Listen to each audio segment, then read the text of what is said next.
je viens terminer le service, alors j'ai un peu la tête un peu batterie bien confuse. Alors, bonjour Valérie. Ça y est. Valérie Dubois. Super, on est de plus en plus nombreux. Moi, je vois pas hein, les gens qui se connectent, donc je te laisse me dire quand tu veux qu'on commence. Ah, d'accord. Ok, bon, bah, je pense qu'on peut commencer déjà doucement. Ok. Et comme il y a certaines déjà, donc du coup, merci beaucoup toutes les amies d'être participées avec moi et Cécile de découvrir ce vieux pour bambou, une thé inédite qui vient du Vietnam, à la région de Ha Giang, qui est en face de la Chine en fait. Donc du coup, c'est une région qui est connue, je suis désolée pour mon français, hein, qui est connue que c'est une région a une recette traditionnelle pour faire le thé fermenté. Et je n'ose pas dire que c'est pour, parce que c'est un nom déjà, comment dire, entre guillemets, protégé. Mais chez nous, au Vietnam, on a aussi une culture de faire ce thé sombre ou thé pour. Parce qu'avant, quand il n'y a pas la notion de frontière, c'est toute une région entière en fait qui partage maintenant entre la Chine, le Vietnam, le Laos et la Thaïlande, qui est toute une région où il existe des thés sauvages, les anciens qui vivent dans la forêt, et, euh, et ils ont tous une vieille culture de production de thé sombre. Bonjour Philippe, merci d'être venu. C'est pour ça que j'aimerais bien aussi vous proposer, comme je suis vietnamienne aussi, un thé pour qui vient du Vietnam. Et surtout, ce qui est particulier, c'est qu'il est compressé dans un bambou et pas compressé en galette, comme c'est souvent on voit dans les marchés de thé en fait. Parce que c'est une bien manière pour contenir le thé et conserver longtemps. Et souvent, ce tube, il est posé sur la cuisine de chaque famille. Comme ça, on peut en boire et on conserver longtemps. Et du coup, là, c'est un bambou nature qu'on l'a cueilli dans la forêt de la région de Ha Giang. Et chaque tube comme ça, c'est pas comment dire, le bambou est très très grand en fait. Et il y a chaque tube, il y a une partie comme ça, Fermé. fermée, Fermé comme ça, par le nœud. par le nœud, oui. Mm. Et ici, c'est ouverte. Et comment on peut ouvrir ce tube? Alors, j'ai une technique. Et peut-être tout à l'heure, Céline va nous montrer sa propre Vas-y, technique. montre-nous ta technique. Alors, d'abord, il faut un couteau, comme ça.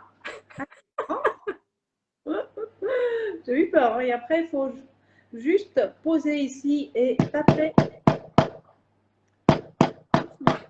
Bon, ça fait un peu de bruit, je suis désolée.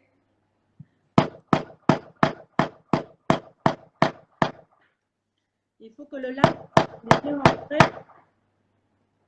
Ça vous fait pas peur le bruit? Ça va? Le bruit, non, mais le couteau, oui. Moi, ça me fait peur. Moi aussi, effectivement. Alors, on entend le joli bruit qui craque là. Et il faut appuyer un peu ici, tourner un peu à gauche et à droite pour que le bambou il soit bien ouvert en fait. Voilà. Et après, il faut faire comme ça. Il faut forcer un peu pour tirer sur les deux côtés. Comme ça, on peut voir aussi toute sa forme en fait, en entier comme ça. C'est joli, hein? Très joli. Et ça à peu près 200 grammes en moyen. Du coup, c'est une compression à la main. C'est pas du tout comme la plupart de la galette ronde, c'est à machine en fait. Donc du coup, il y a beaucoup c'est beaucoup moins compressé et il y a plus d'espace pour que l'air circule en fait. Et là, le thé, il peut mieux respirer et mieux développer avec le temps. Et du coup, il est toujours bien, comment dire, bien contenu dans le bambou là. Et à chaque fois, on peut rater un peu en fait, comme une galette. On va juste rater un peu.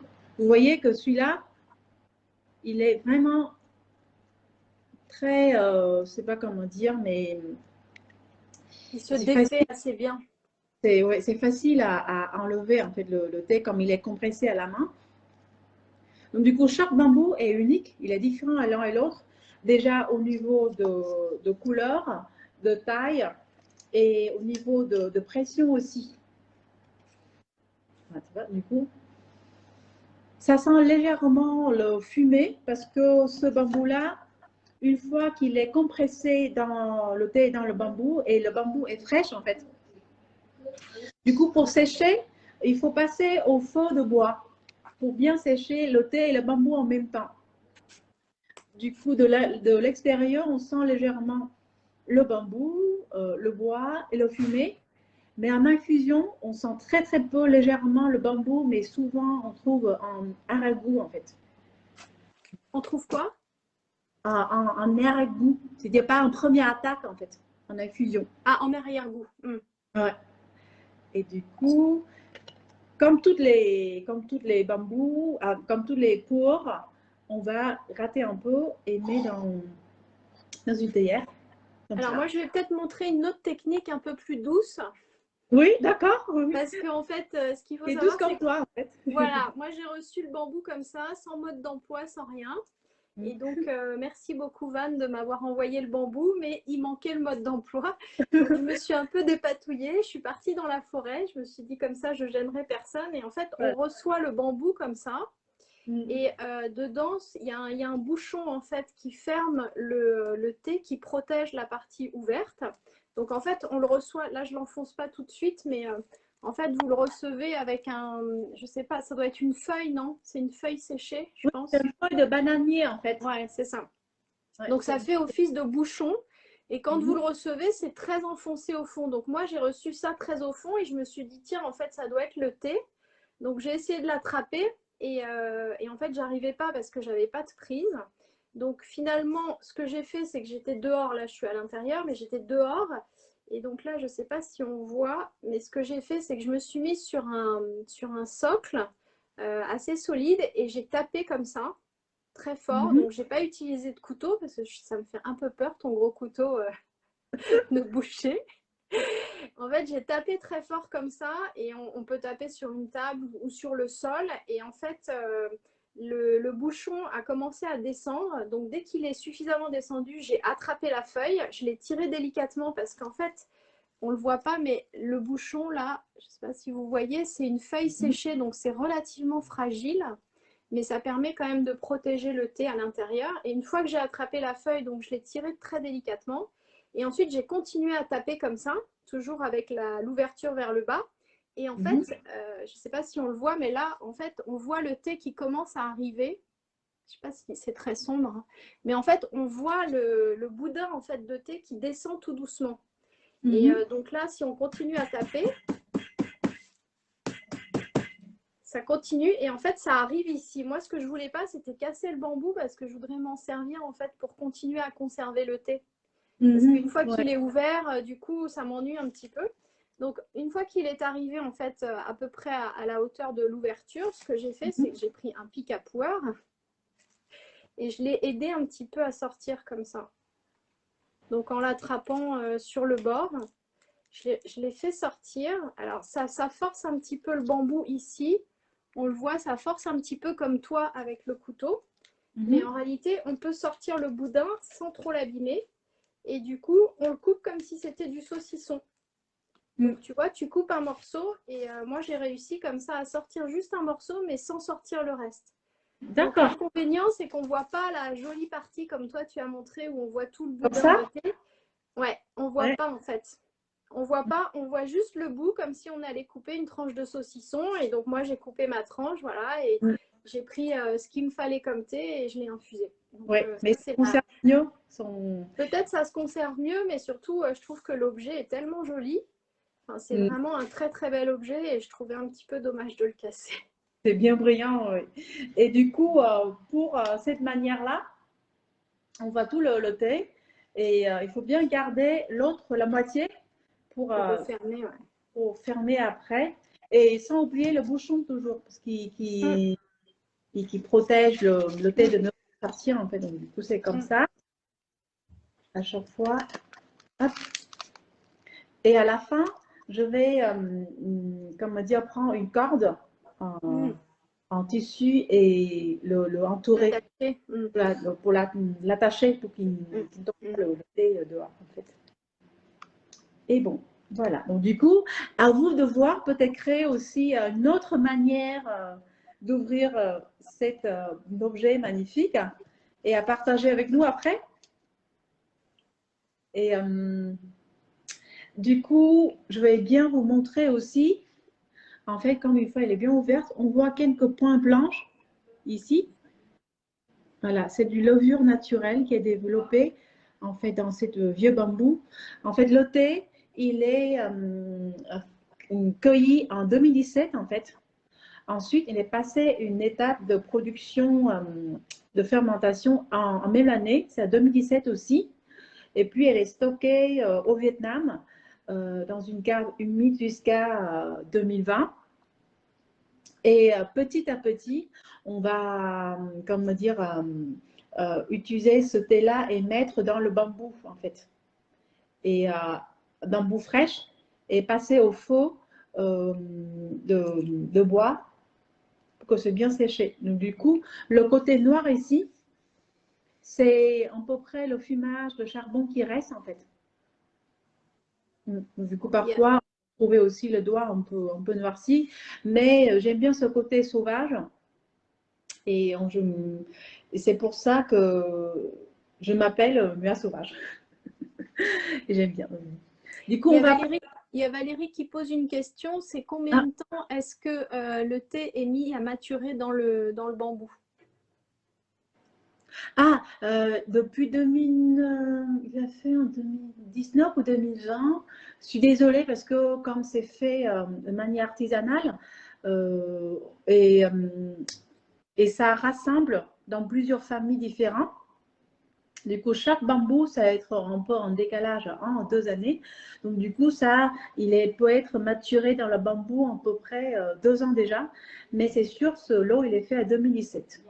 Ah, ce lot, il est fait en 2017. D'accord. Oui. Et après, au fur et à mesure, il met dans le bambou pour contenir et pour mettre sous le feu de bois de chaque famille au fur et à mesure. Donc, du coup, c'est pour ça qu'il n'y a pas... C'est un peu un côté un peu sauvage aussi. En fait, c'est un côté très artisanal. Ça fait vraiment produit familial qui est fait vraiment pour je pense, pour la consommation plutôt de la famille ou du village. Et on a l'impression que c'est pas du tout un produit qui est destiné ni à être vendu, ni à être exporté. Donc, c'est vraiment un produit voilà, qui fait vraiment assez rustique. C'est ça, exactement. Et c'est pour ça qu'il n'y a pas le timbre comme la plupart des galettes chinoises, qui est un tampon de l'année, de quelle origine. Et c'est pour ça que je laissais l'objet tel quel.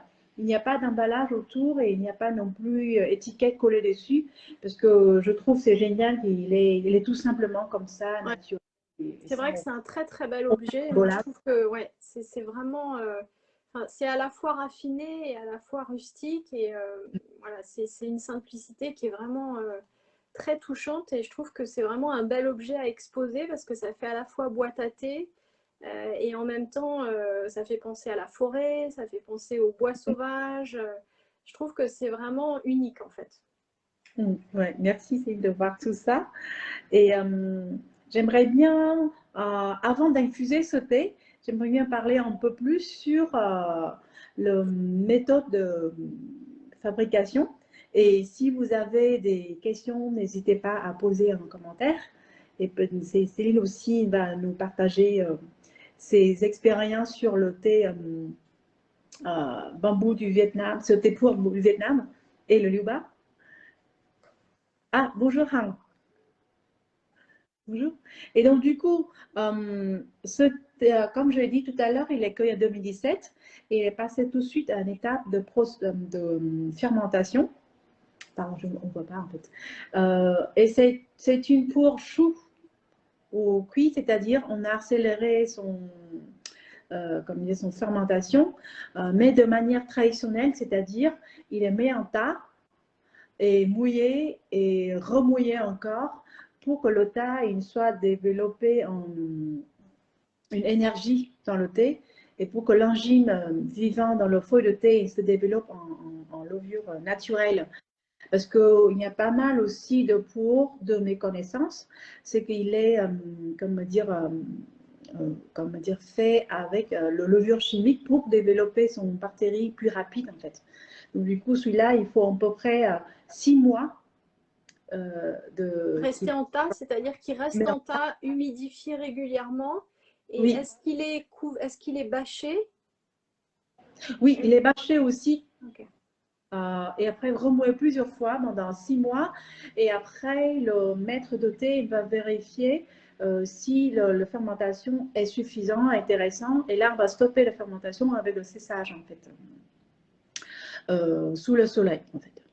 Pour Donc tout que... ça, c'est ce qui se passe avant qu'il soit mis dans le bambou, on est bien d'accord? Oui, c'est ça. Mm. Et après, une fois on veut le mettre dans le bambou, il faut remouer de nouveau. Comment dire mouiller. Humidifié. Oui, comment on dit Humidifié. humidifier, oui, merci Mm. Sylvie. Il faut humidifier pour que le feuille de thé ne soit pas cassé. Pour la rendre un peu plus molle, un peu plus Oui, souple. c'est ça le molle. Et après, il faut une autre bâton pour forcer un peu le feuille de thé et compresser à la main.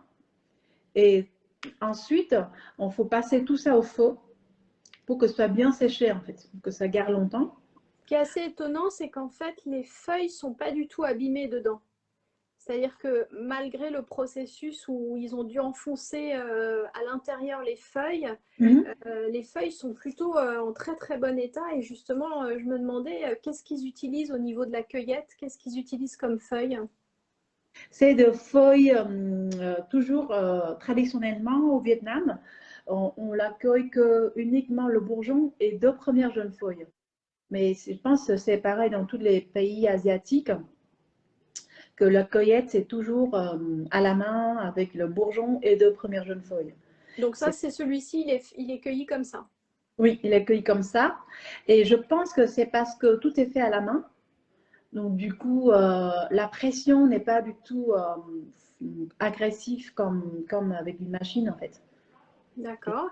Et tu peux nous parler un petit peu de la plante à partir de laquelle ce thé est cueilli? Est-ce que c'est plutôt des théiers cultivés? Est-ce que c'est plutôt des théiers anciens? Est-ce que c'est plutôt des théiers assez grands, petits, moyens? Voilà, très bonne question, en fait. Du coup, comme c'est une région encore très sauvage, très reculée, ce sont des théiers qui vivent autour du village ou dans la forêt. Du coup, chaque cueilleur, il doit partir chercher la cueillette une journée. Du coup, c'est un mixage de, de plusieurs Plusieurs plantes. de plantes, mais tous nature et sauvages dans la forêt, en fait. Et le Mais plus donc proche, c'est plutôt des grandes plantes ou c'est plutôt des des petites grandes plantes. plantes? Oui, D'accord. des grandes plantes mixent entre des dizaines d'années jusqu'à centaines d'années. Plutôt, c'est les jeunes qui ont du courage de partir le plus loin pour cueillir plus de thé et ramener ensuite à la coopérative pour produire ce thé-là, en fait. Donc, ce sont tous des théiers qui s'appellent au Vietnam Shan. Shan, dans le langage ethnie, ça veut dire la montagne, la haute montagne, en fait. Et c'est pour ça que c'est du thé qui vient de haute montagne, qui vivent en toute en liberté dans le forêt, autour de villages. Il n'y a aucun soin, euh, il n'y a aucun pesticide non plus. C'est juste une harmonie que les cueilleurs vivent depuis toujours avec ces théiers, en fait. Et est-ce que tu pourrais nous parler justement un petit peu des cueilleurs et des gens qui vivent dans le village? Parce que je crois que c'est des ethnies bien particulières, c'est ça? Mm. Ce sont des ethnies Zhao. Dans cette région-là, c'est des Zhao et ils mixent aussi des Hmong qui vivent aussi dans toute une grande région, en fait. Euh, En fait, il y a aussi, enfin, c'est l'ethnie qui est le plus représentant, c'est des Arts. Après, il y a des Golao aussi, des Thaïs qui vivent autour. Donc, on prend une dizaine d'ethnies minoritaires qui partagent dans cette région. Mais le plus grand, comment dire, parti, c'est des Arts, en fait, des Arts rouges. Donc là où ce thé pousse et là où il est Oui, fabriqué, c'est les arbres. Oh, d'accord. des Arts, oui. Et du coup, ils vivent toujours dans comment dire, dans leur euh, vie traditionnelle, c'est-à-dire ils vivent avec le agro-agriculture, où on dit forêt agriculture, on dit ça? Donc ça veut dire que tu veux dire qu'ils font d'autres choses que, à part le thé, c'est ça? Oui, c'est ça, parce que la cueillette de thé, c'est uniquement le printemps le plus en production, et le reste de temps, ils travaillent aussi avec le culture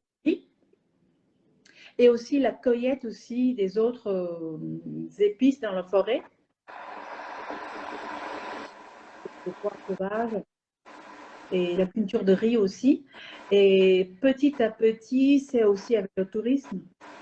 Mais j'espère que leur région il va rester authentique comme telle qu'elle et sans passer par l'économie de touristes de masse, en fait. Parce que ça peut aussi regarder toute leur culture de vie et leur manière de vivre, en fait. Et est-ce que tu peux nous parler un petit peu du terrain? C'est-à-dire, est-ce que c'est un terrain qui pousse, qui est plutôt en altitude? Est-ce que c'est plutôt montagneux? Est-ce que tu peux nous en dire un petit peu plus qu'on arrive à se projeter en fait dans l'endroit où pousse le thé avant de le goûter? Ouais. Donc, du coup, c'est une région très, très reculée, en fait, qui est vraiment pas loin de la frontière avec la Chine, en altitude à partir de 1000 jusqu'à 2000 mètres d'altitude, en fait. Et sur toute cette altitude, les théières sont poussées en fait dans tellement grande région de 500 000 hectares, en fait, dans une seule région. Et, très brumeur aussi, assez froid. Et après, comment dire, si vous voyez la région là, il y a beaucoup de champs de riz en En plusieurs niveaux, terrasse? en terrasse comme ça, oui. Mhm, mhm. Et du coup, le thé aussi, il vit en plusieurs niveaux différents. Du coup, ça aide à en fait le fait que le sol ne soit pas trop humide, que l'eau n'est pas stagnée, parce que euh, le climat déjà est très rumeur et très humide déjà, mais pas trop. Mais les théières n'aiment pas trop le sol est trop humide en fait. Mm. Et donc, est-ce qu'il y a d'autres arbres autour de ces théiers? Qu'est-ce qu'il y a comme autre sorte d'espèces? Est-ce que tu parlais tout à l'heure d'épices? Est-ce qu'il y a des arbres fruitiers? Qu'est-ce qui pousse un petit peu dans cette région? En fait, si les théières qui se poussent autour du village, c'est à côté des riz, des champs de riz en fait, de maïs Mhm. et aussi des plantations de légumes pour le repas. Et plus on recule dans la forêt, plus les théiers ils vivent vraiment dans leur forêt, tout en harmonie avec le fougère, avec des autres plantes dans la forêt. Et, et comment dire, il y a vraiment une cohabitation incroyable que j'ai vue, c'est magnifique en fait. Et ce qui est beau de voir et que je suis vraiment impressionnée, c'est que les arbres, ils se repoussaient tout seuls avec le grain qui tombe. Parfois, je trouvais des bébés arbres qui vivent dans un arbre ancien à côté.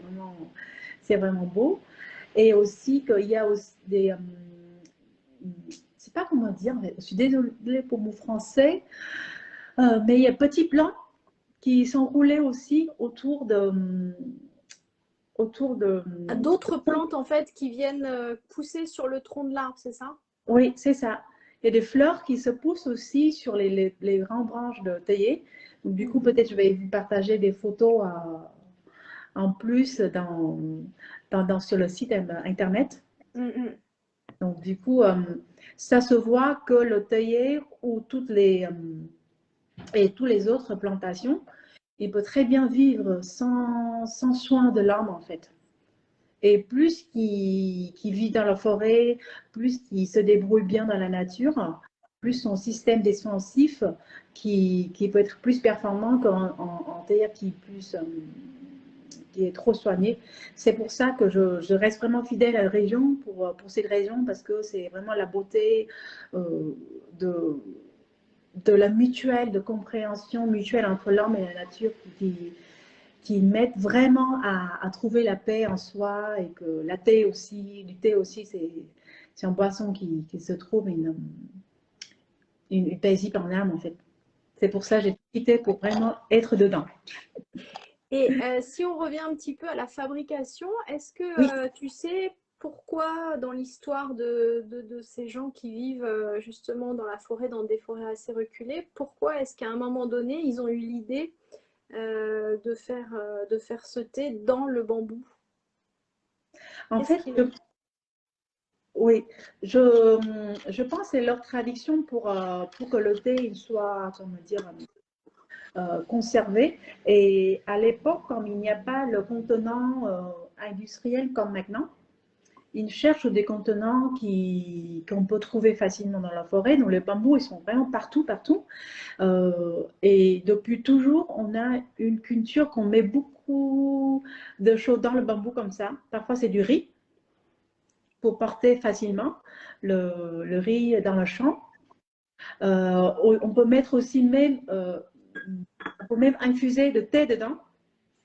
Je suis participé déjà à une randonnée dans la forêt du Vietnam, et en pleine forêt comme ça, on coupe du bambou. Et quand, en fait, il y a toujours un bout fermé comme ça, et chaque tranche de bambou, ça devient une verre naturelle. En fait, on met de l'eau de rizière dedans, on le bouille directement sous le feu, et on met le feuille de thé qu'on le cueille directement de la forêt, et on fait une infusion naturelle comme ça en boisson. C'est génial. Ça, c'est une super idée. Alors ça, il faut absolument qu'on essaye. Moi, je vais essayer de garder mon bambou pas abîmé, pas cassé. Et on va essayer de faire ça, de faire infuser directement, d'utiliser le bambou comme un infuseur. Ouais, c'est ça. C'est une super idée, ça. Donc, c'est pour ça que c'est traditionnellement qu'on ne pense toujours à utiliser le bambou pour contenir toutes les nourritures et aussi d'autres choses. En fait, c'est naturel. En fait, le bambou est très utilisé au Vietnam. Ouais, très utilisé dans tous les domaines de vie, en fait, dans aussi dans les objets, décors aussi. Et donc, c'est pour ça que je trouve que le bourg compressé dans le bambou, c'est typiquement représentant pour la culture de l'ancienne vietnamienne. Oui. Donc, du coup, pour l'instant, on va infuser le thé. Du coup, j'utilise toujours ma théière percute pour infuser le bambou, pour en fait. Alors, je vais verser à peu près une petite 10 grammes dedans. Alors, comme il est relativement tard, est-ce que c'est un thé qui empêche de dormir et qui serait éventuellement fort en caféine? Ah oui, là, c'est une grande question pour moi.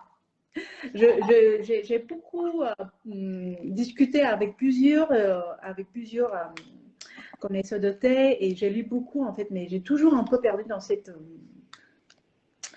histoire. Mais je pense qu'il y a toujours le théine dedans. Mais, la théine. Oui, la théine dedans. Mais comme la théine, le molécule théine qui est déjà travaillé après la fermentation, alors je ne sais pas comment il devient, en fait. Et dans la question que si ça empêche de dormir ou pas, je pense que ça dépend beaucoup aussi à chaque corps Et, c'est une question de culture aussi. Par exemple, comme je suis vietnamienne, je bois beaucoup de thé, je pense depuis dans le ventre de ma maman. Ça m'empêche jamais de dormir en fait. Et mon corps, il absorbe facilement le théine. Et tandis que chez les autres, ils ne tolèrent pas du tout le théine et ça empêche de dormir. Et je pense que c'est une question qui est très variée pour chacun. Il faut tester.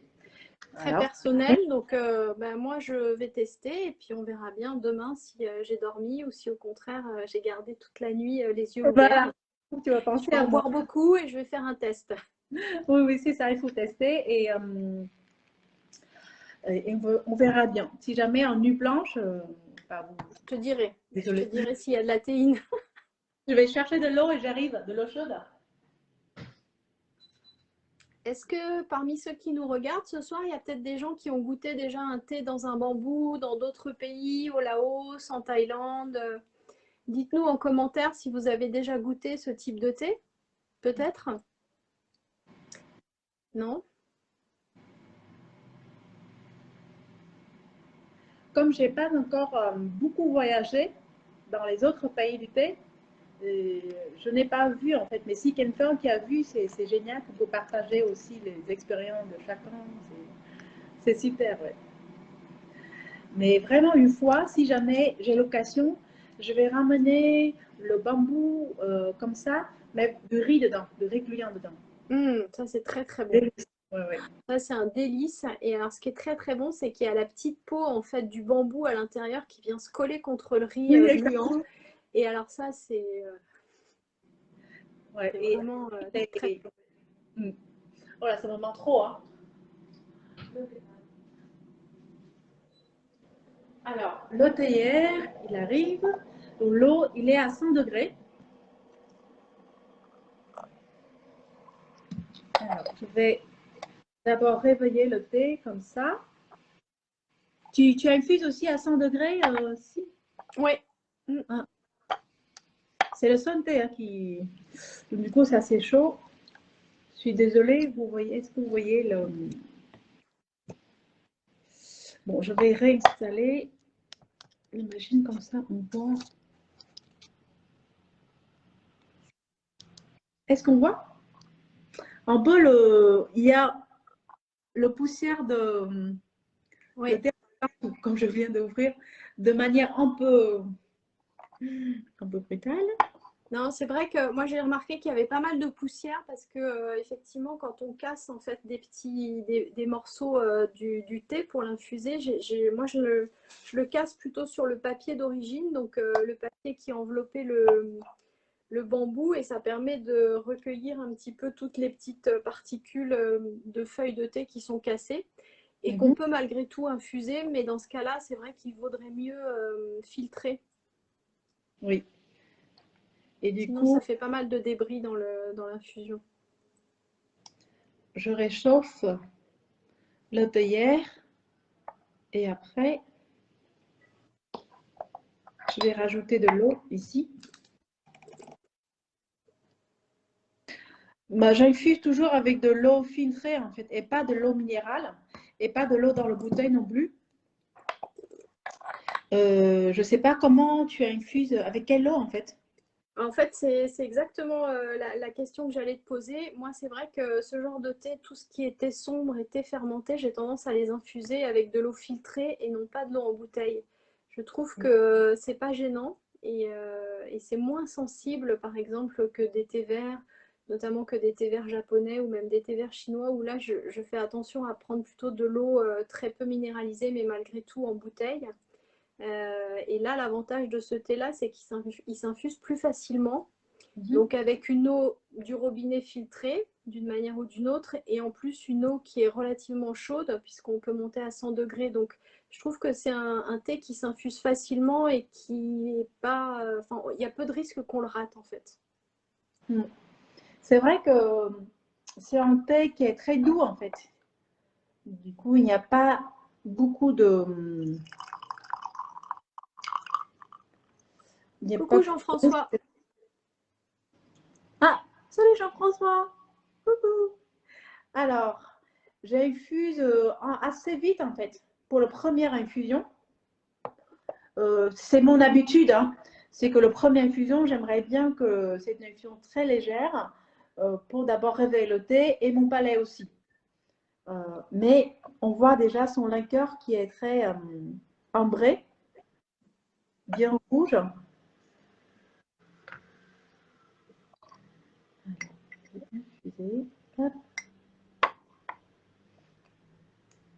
Alors, santé mes amis. Alors moi, ma liqueur est beaucoup plus foncée.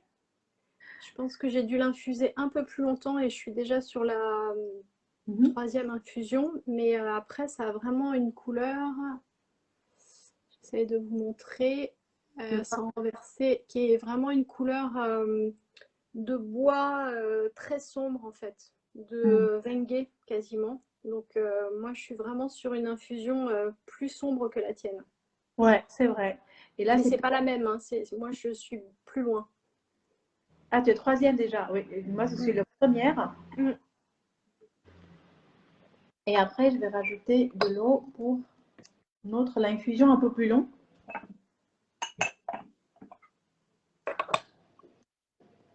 Et en fait, à partir de troisième réinfusé, on peut laisser jusqu'à 15-20 minutes à temps. Hein. Ce thé-là, comme il est, comment dire, maturé depuis 2017, je pense que le tanin est beaucoup travaillé. Et du coup, il n'y a pas de risque d'amertume en fait quand on laisse infuser trop longtemps. Il est assez rond, mais pas très épais en fait.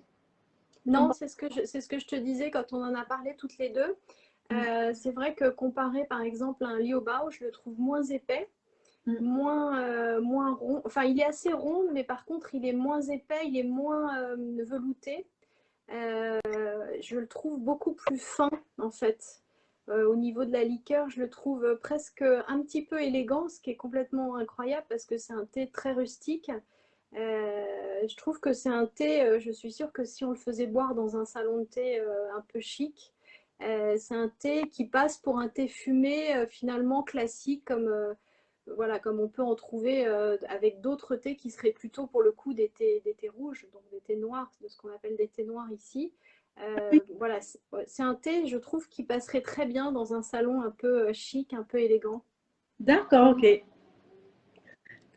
Parce que le fumé, en fait, c'est un fumage qui est ultra léger, puisqu'il ne vient pas directement sur le thé, il vient sur le bambou.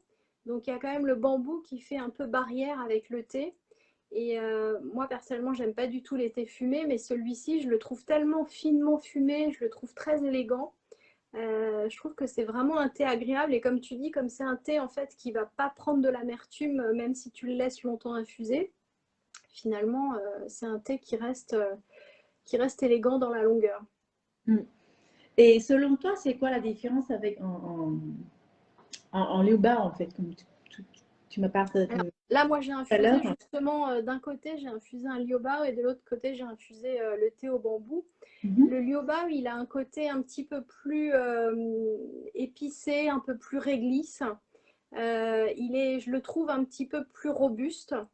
Et l'épaisseur de la liqueur, et on le sent, elle est un petit peu, elle prend plus le palais que celui-ci, je trouve qu'il reste relativement léger.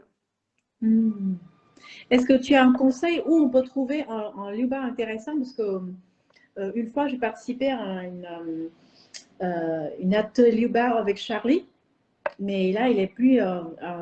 Et c'était très intéressant, ouais. Mais il n'est plus en Écoute, stock. je ne sais pas si on fait de la pub, mais c'est vrai que moi, le liobao que j'ai acheté, il vient de Yunnan-sur-Signe. Et donc, il vient du Yunnan, alors que le liobao ne vient pas du Yunnan.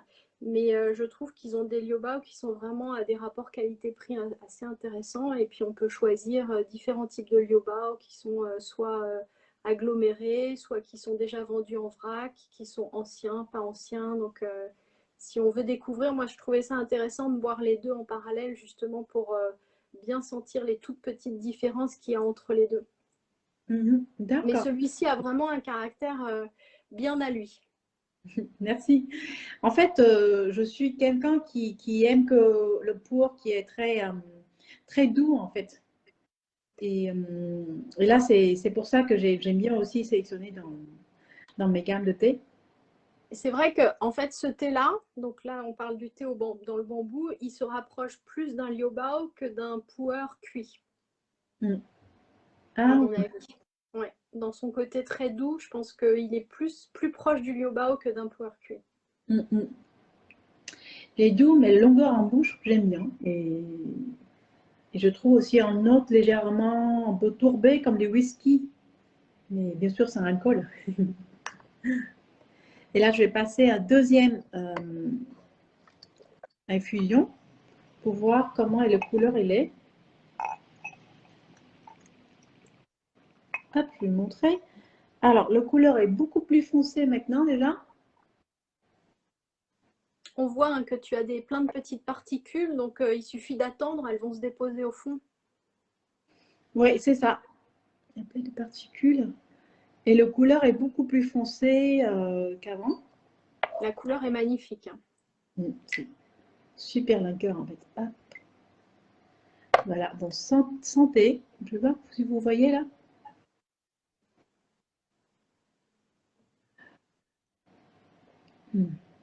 Mais pas du tout amer.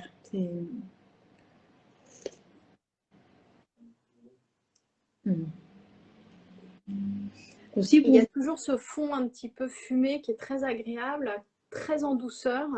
Et je trouve qu'en ce moment, justement, où je ne sais pas chez vous, mais chez moi, il fait plutôt froid et très humide, il pleut énormément. Et on a l'impression c'est d'être pareil ici.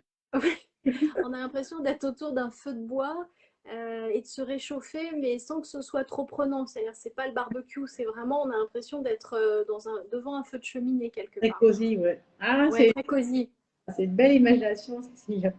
Bah, c'est surtout que c'est hyper agréable en ce moment Mm. parce que comme on a un peu froid et qu'on rentre dans la saison froide, je trouve Mm. que ce thé-là, il évoque justement le coin de cheminée, le côté cosy avec le tapis. Moi, je suis assise sur un tapis très doux aussi, avec la couverture. On est bien, quoi. D'accord. Et j'espère que cette nuit, tu peux bien dormir aussi.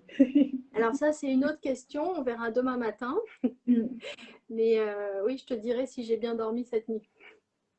Mais c'est vrai que c'est curieux quand même, parce que c'est euh, comment on peut comment on peut découvrir le taux de théine entre en pour chou et chien.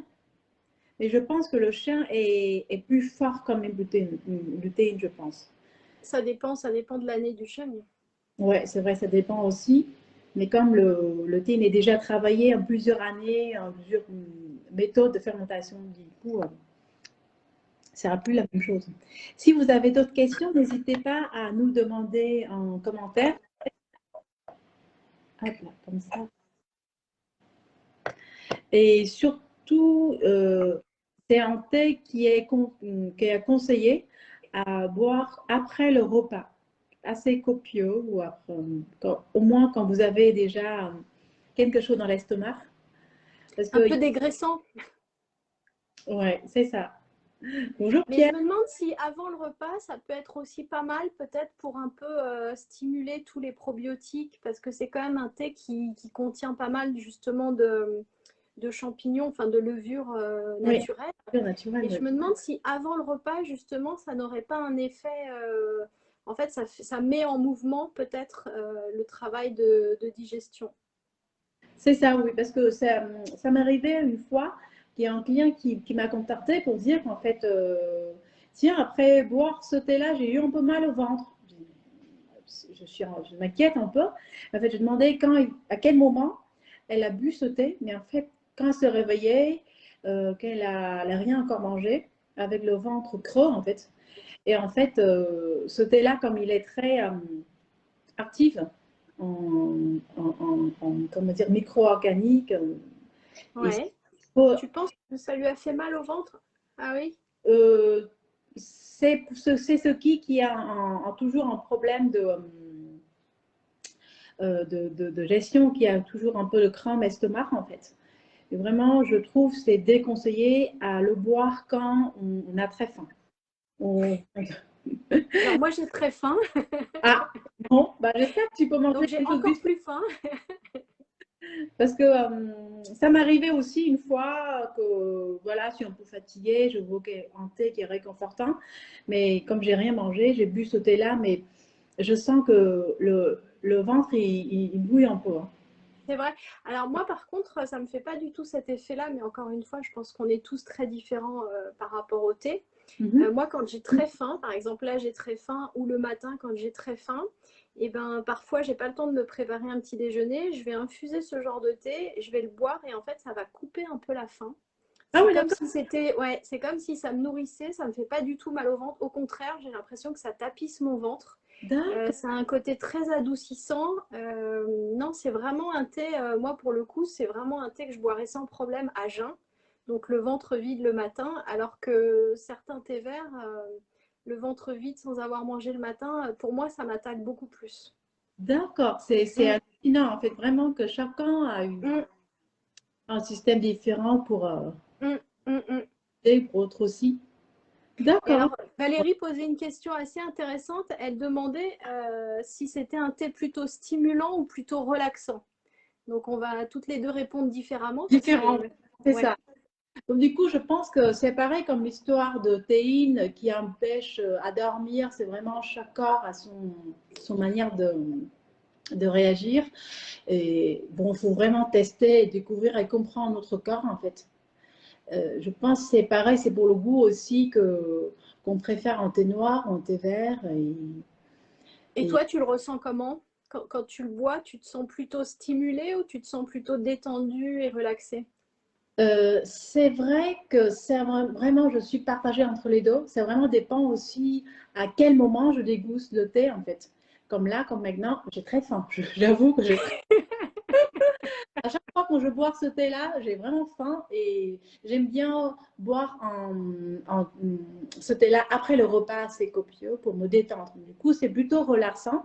Quand j'ai terminé quand je viens de terminer un repas copieux, et c'est un peu stimulant, c'est à peu près quand c'est la fin de l'après-midi, quand je suis un peu fatiguée et j'ai besoin de quelque chose pour voilà, bon, boostiller un peu l'énergie. Donc, du coup, je suis partagée entre les deux. Et, C'est assez intéressant, ouais. et c'est pareil aussi pour chaque thé aussi, je trouve que, que souvent, ça dépend du moment que ce thé-là, il apporte une effet différent, Une énergie différente. une énergie différente. Du coup. Mm. Et comment tu trouves alors ce thé-là, c'est plutôt Bah, c'est exactement ce que tu expliques, c'est-à-dire qu'il a un côté très relaxant, c'est-à-dire qu'on a l'impression qu'il nous pose, il nous relaxe, mais en même temps, il nous stimule dans le sens où, c'est-à-dire qu'on n'a pas envie de dormir. hmm, On a l'impression d'être quand même assez éveillé, d'être assez vigilant, mais une vigilance très douce en fait. hmm. Donc c'est ce que tu expliques, je pense qu'il y a un petit peu les deux aspects qui jouent et c'est ça qui est très agréable, c'est-à-dire qu'en même temps, on a l'impression il nous relaxe, il nous détend, on est bien, quoi, on se sent bien, on a l'impression d'être dans la couette, au coin du feu, et en même temps, on n'a pas envie de dormir, c'est-à-dire qu'on pourrait très bien, moi je pourrais très bien prendre un bouquin et lire pendant des heures et des heures, c'est-à-dire que je sens qu'il ne va pas m'endormir. Donc peut-être que ça veut dire que cette nuit, je ne vais pas dormir du tout. Mais ça, c'est une autre histoire. Mais en tout cas, je trouve qu'il donne une certaine vigilance, mais une vigilance douce.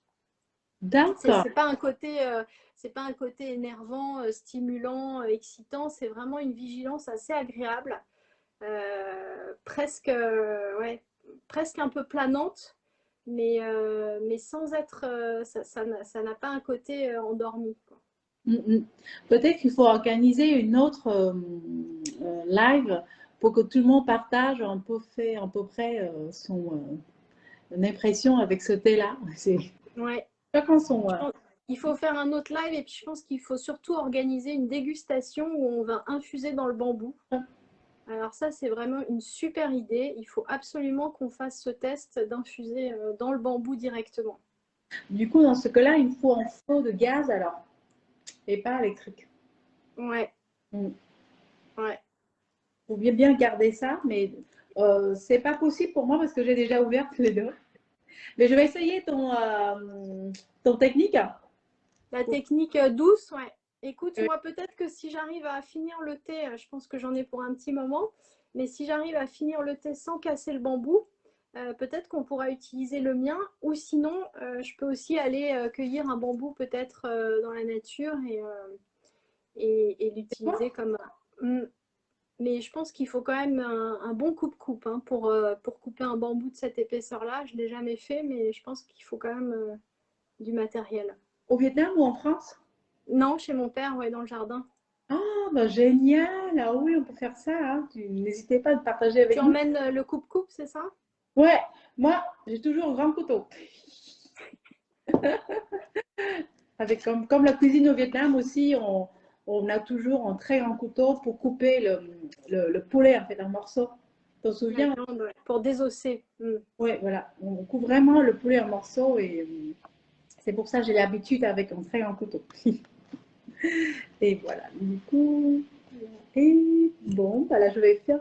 Quelle heure est-il? Si vous avez d'autres questions, n'hésitez pas à poser. Et Il reste 5 minutes. 5 minutes, super. Donc, du coup, euh, est-ce que vous voulez poser des questions? N'hésitez pas. Et même, je vais fermer comme ça. Pour... Et après, il faut mettre ce tube dans un endroit loin du cuisine qui a des parfums de cuisine, en fait, l'odeur de cuisine, parce que le thé qui a un caractère de mémoriser le parfum, il faut vraiment mettre à part, en fait. Certaines amies à moi partageaient qu'ils ont mis dans leur chambre. Comme ça, c'est tranquille, il n'y a pas de... Et surtout, il ne faut pas mettre dans une sac bien fermée, parce que ce thé-là, il a besoin de l'air, de respirer pour évoluer, maturer avec le temps. Moi, ce que je trouvais très bien, Comment tu c'était fais? la façon dont tu l'avais préparé, c'est-à-dire que tu l'avais préparé dans un grand papier comme ça. Donc, moi, je l'emballe là-dedans, en fait, pour le conserver. Je le renferme, en fait, dans son papier d'origine. Et je pense que c'est bien parce que ça respire quand même. Oui, c'est ça, ça respire. Du coup, c'est un papier de soie, en fait. Mm, C'est une mm, palette, on le emballe avec un papier de mm. soie. Comme ça, c'est Est-ce resté. que tu peux refaire craquer un petit peu? Parce que c'est un joli son, je trouve, le bruit du bambou qui est craqué un petit peu. Et si on ferme les yeux, on a l'impression d'être au coin du feu avec le feu qui crépite un petit peu. Ah ouais, c'est génial. Alors, tout le monde, on va fermer les yeux et imagine que c'est... Alors là, on est dans les forêts, on est dans la montagne, on est tout en haut du Vietnam et Van va nous faire crépiter un peu le bois. Et ça, Ah ouais, le fumet ici. ouais, on s'y croit vraiment. Hein. Mm. Et du coup, il est comme ça, en fait, en tout entier. Merci, Tiens. Bonjour, Tiens, et Ngọc, d'avoir participé. Et donc, du coup, voilà, je suis très fière de vous parler de cet magnifique objet, que tout autour de ça, c'est une histoire, c'est une culture du thé et culture du Vietnam, en fait, que ça nous fait voyager. Et en surprise qu'à la fin, il y a un tirage au sort pour ceux qui participaient à cette live. Il y a un tube offert en fait. Offert. J'ai cru que la surprise, c'était au fond du tube, tu avais caché quelque chose. Alors, on va voir. C'est un bijou. Et qu'est-ce que tu as au fond du... Et bien moi, je ne sais pas, puisque je l'enlève petit à petit, donc je ne suis pas allée voir tout au fond, mais est-ce que tu as caché quelque chose? Je ne sais pas, un morceau de chocolat, un morceau d'écorce d'orange. On voit qu'il y a quelque chose, toi, au fond. Hein. Oui, en fait, là, c'est en bas. Ici, c'est le pot de bambou, en fait. Ah, c'est super. Oui, et tout en bas aussi, il y a pas mal de levure blanc. Ah ouais. Ici aussi, à l'intérieur. C'est peut-être les endroits où l'humidité s'est un peu plus accumulée, non? Oui, c'est ça. Donc, du coup, c'est intéressant de voir aussi comment il est évolué en France, parce que j'ai encore en lot au Vietnam, en fait. Du coup, peut-être on va faire une comparaison entre le stockage en France et au Vietnam. Hmm. Je pense qu'en tout cas, c'est mieux qu'ils vivent là-bas dans un pays qui est beaucoup plus chaud et humide. Ici, la température est assez sec. Et alors, il prend plus de temps, il a besoin de plus de temps pour maturer, en fait. Enfin, en ce moment, c'est bien humide aussi. Là, je pense qu'il Ouais. prend pas mal d'humidité en ce moment. Et je t'ai coupé, alors donc excuse-moi, tu étais en train d'annoncer un concours pour les gens qui ont assisté au live pour Mhm. gagner, c'est ça, un tube de bambou. Non, c'est pas ce que tu étais en train de dire? Oui, c'est ça. Tout à l'heure, on va faire un tirage au sort et je vais annoncer après à une autre poste ce qui a le champ pour recevoir ce bambou et qu'on puisse déguster ensemble un autre live en fait. Et si vous vous intéressez, il y a aussi réduction de 10% pour ceux qui veulent découvrir très vite ces bambous avec nous. Moi, je pense qu'on pourrait faire un peu de musique aussi avec le bambou, non? Si on avait un instrument, je pense qu'on devrait pouvoir faire un peu de musique, non? En fait, c'est super, Oui, on peut faire plein de choses, on peut infuser, on peut imaginer le bruit du feu de bois et je pense qu'on peut faire de la musique. oh oui, mais je t'adore, hein. C'est exactement comme ça. Parce que dans la culture au Vietnam, on a des instruments, on a beaucoup d'instruments de musique avec le bambou. Par exemple, le teron, je ne sais pas comment il faut prononcer en français, mais en vietnamien, c'est dang teron. C'est-à-dire, c'est comme un peu le système de clixophone. Cyclophone. Oui, oui, flûte aussi, bravo. Oui, c'est avec flûte aussi. Et en fait, il faut une tabon, une bâton, et il y a plusieurs bambous différents. Et à chaque bambou, il y a une taille différente que l'air peut rentrer différemment. Ça fait des notes différentes en fait. Ah, c'est super! En fait, là, c'est une corde de buffle. Et normalement, c'est une couteau, une gratte pour le thé pour, en fait. Mais comme il est très usé, du coup, le bout, il est tout rond. C'est super. Tu peux nous refaire un petit coup là, le bruit? Ah, le bruit, d'accord. Ouais. Je suis pas très douée en musique. Ah si, si, si, vraiment, on se croirait, tu sais, à une soirée animée autour du feu. Si, si, c'est super. Ouais. Et si un jour, on fait une collection de tous ces bambous, on peut faire aussi une cyclophone à bambou, au feu de bambou. Moi, Ah je oui, pense qu'il faudrait qu'on fasse un d'abord petit aussi. rituel, c'est-à-dire qu'on tape dessus et Mhm. que comme ça, moi, ça fait sortir le thé en fait du bambou. J'ai remarqué qu'en fait, ça sort quand on tape dessus. Donc, c'est plutôt pas mal. On se munit d'un morceau comme ça et on tape sur le bambou et le thé sort. Oui, Donc ça, je exactement. trouve que c'est vraiment bien. On peut faire comme ça, en fait. Il faut pencher un peu le bambou Ouais, et taper doucement. ouais, Pour ceux qui a de passion, de passion aussi, il faut taper doucement et là, il faut cueillir ça en fait, descend. le thé en bas. Ouais, Ouais, sinon, ouais, exactement. ouais. Ça, c'est une autre méthode qu'on n'avait pas prévue, mais c'est la méthode musicale. Donc, pour Valérie, c'est parfait. C'est la méthode des gens qui préparent le thé de manière musicale. Ouais. Ah oui, Jean-François, il a pensé en dadbo, c'est ça, ouais. Dadbo, c'est un instrument vraiment unique du monde avec une seule corde. Ouais. Et avec une seule corde, on peut faire plusieurs notes dessus. Il y a un bambou, il y a deux bambous comme ça, enfin, coincés comme ça, et une corde ici. Franchement, techniquement, je ne sais pas comment il faut faire, mais quand on gratte et on fait des vibrations sur une seule corde, mais ça fait plusieurs notes différentes. Peut-être qu'une autre live aussi qui parle de tous les musiciens, les instruments de musique du Vietnam. Le live qui part un peu dans tous les sens. Oui. Bon, j'adore. Enfin, Alors, il a peut-être un côté un peu euphorisant, hein, le thé, ça c'est possible. C'est peut-être parce qu'on en a. Moi, j'en ai bu beaucoup, plus que toi, et il a peut-être un côté un peu planant, euphorisant. ça veut dire quoi? Ça veut dire que ça part un peu dans tous les sens. Ça a un côté un peu, ça donne un petit peu une sorte d'ivresse en fait.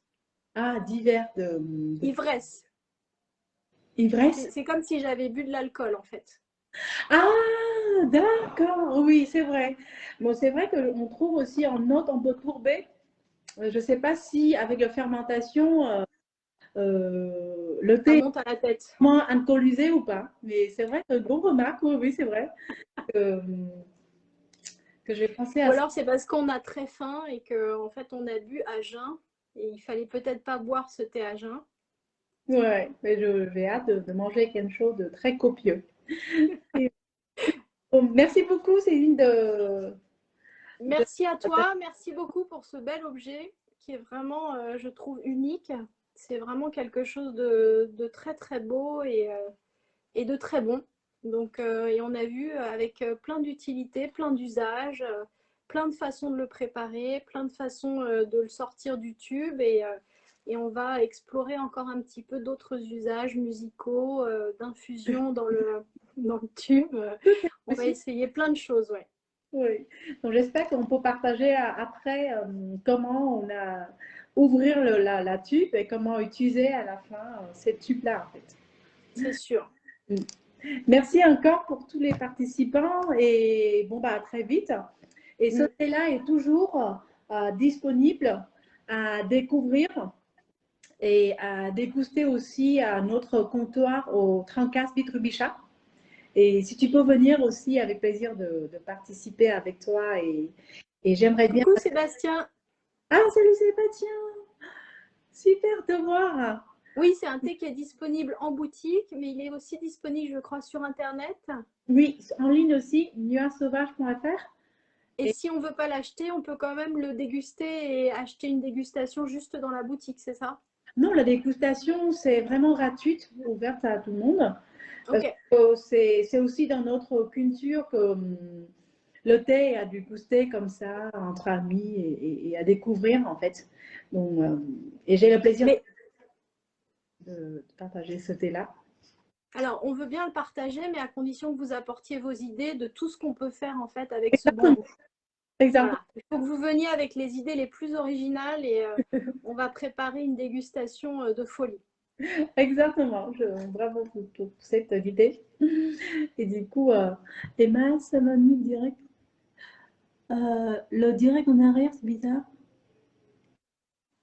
Ah, merci Emma. En tout cas, on va partager ces vidéos à la prochaine pause, en fait, pour ceux qui veulent. Ah, parce que c'était enregistré? Je pense, oui, à la fin, on peut enregistrer et partager ensuite après. Ah, ok. Ouais.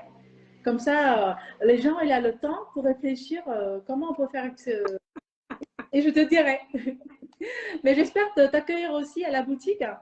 Ça marche. Ouais. Ça a été l'aménagement de la nouvelle maison. C'est Impeccable. super, Impeccable. génial. C'est le premier live que je fais depuis mon aménagement. Ah ouais, avec plaisir. Mais je pense qu'avec ton imagination, tu peux faire plein de choses aussi pour ta maison. Oui, oui, mais là, on fait appel à tous les gens qui étaient là ce soir et qui nous ont fait le plaisir de venir se joindre à nous. On a besoin de vos idées, on a besoin de vos imaginations. Trouver des super idées pour utiliser le bambou et pour faire chanter ce thé parce que c'est vraiment un thé unique. Faire chanter le thé, c'est même. J'adore ça. Merci beaucoup, Céline, pour ton bel partage avec toute une belle imagination. Et au On va revoir. manger? Ouais, je vais manger. C'est Ouais, bien moi ça. aussi. Au revoir et à très bientôt. À la prochaine live. Bon, bon appétit à tout le monde et merci. Oui, bon appétit et bonne soirée et bonne nuit blanche si jamais tu me dis après. Ciao, ciao. Au revoir tout le monde.